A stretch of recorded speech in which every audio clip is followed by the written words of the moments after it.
চলে এসেছি বল্লাল সেনের ঢিবিতে। এই বল্লাল সেনের ঢিবি মায়াপুরের অনতি দূরে।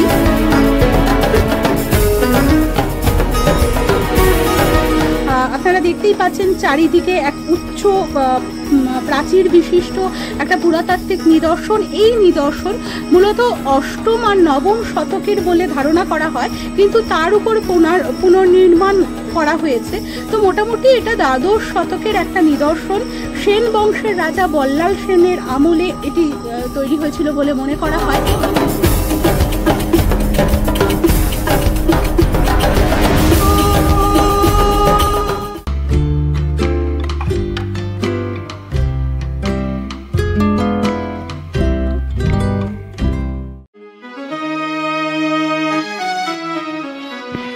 সন্ধ্যা হয় হয়, আকাশে যেন রামধনু খেলা করছে।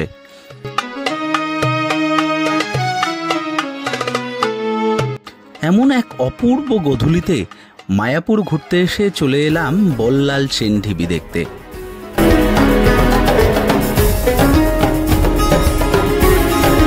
এই মন কেমন করা আকাশের দিকে তাকালেই যেন শান্তির বাড়ি নেমে আসছে। প্রকৃতির এমন রূপ, আহা! ঠিক এমনই একটা সময়ে আমরা ছুঁয়ে দেখব প্রায় ৮০০ বছর আগের এক সময়কে।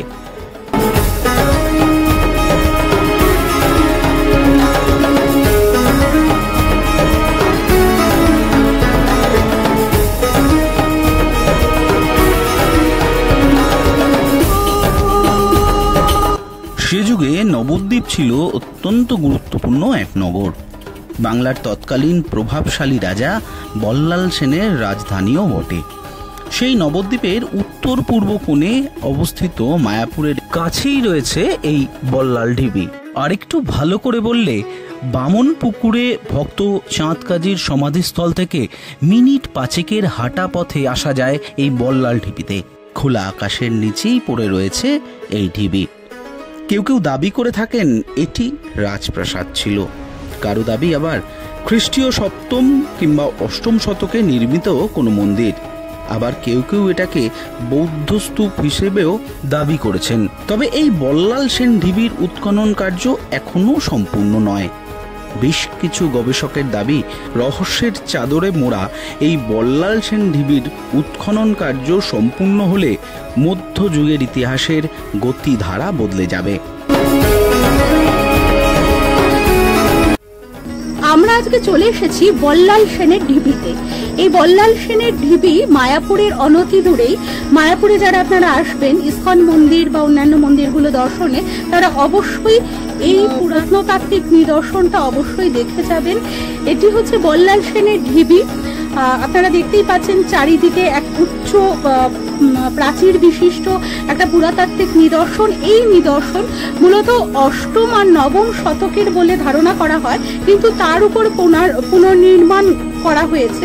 তো মোটামুটি এটা দ্বাদশ শতকের একটা নিদর্শন। সেন বংশের রাজা বল্লাল সেনের আমলে এটি তৈরি হয়েছিল বলে মনে করা হয়।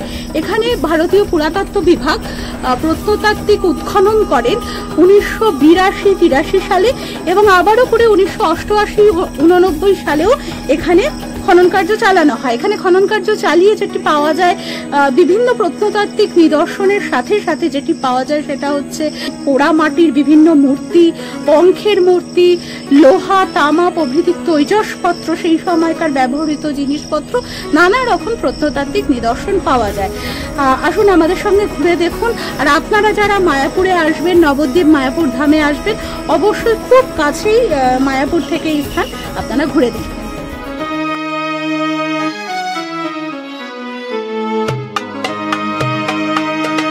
এই বল্লাল সেন ঢিবি লম্বায় প্রায় ৪০০ ফুট ও উচ্চতায় ২৫ থেকে ৩০ ফুটের আশেপাশে।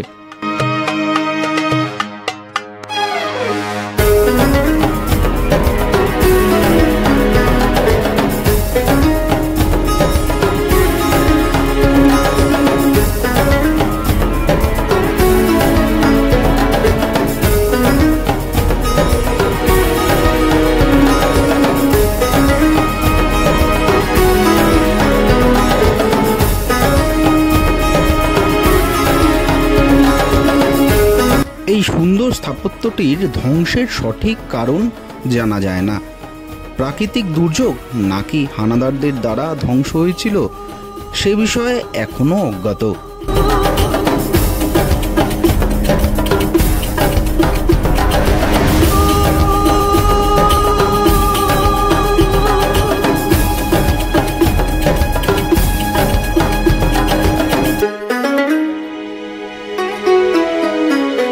মায়াপুর ও কৃষ্ণনগর ঘুরতে আসা বহু পর্যটকই ইতিহাসের টানে একবার ঘুরে যান এই বল্লাল ঢিবিতে। আপনারাও চাইলে একবার ঘুরে যেতেই পারেন এই ঐতিহাসিক স্থানটি।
বল্লাল সেন ঢিবি থেকে বেরিয়ে আমরা চাঁদ কাজীর সমাধিতেও গিয়েছিলাম, কিন্তু অনেক রাত হয়ে যাওয়ায় তার ভিডিও করতে পারিনি।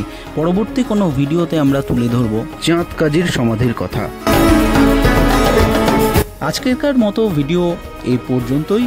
আমাদের এই ভিডিওটি ভালো লাগলে অবশ্যই সাবস্ক্রাইব করবেন আমাদের ইউটিউব চ্যানেল ই বাংলা ব্লগসকে, আর অবশ্যই লাইক, শেয়ার এবং কমেন্ট করে জানাবেন আপনাদের কেমন লাগছে আমাদের এই ইউটিউব চ্যানেলের ভিডিও কন্টেন্টগুলি। আর চাইলে আপনারা আমাদের অন্যান্য প্লেলিস্টগুলোও দেখতে পারেন।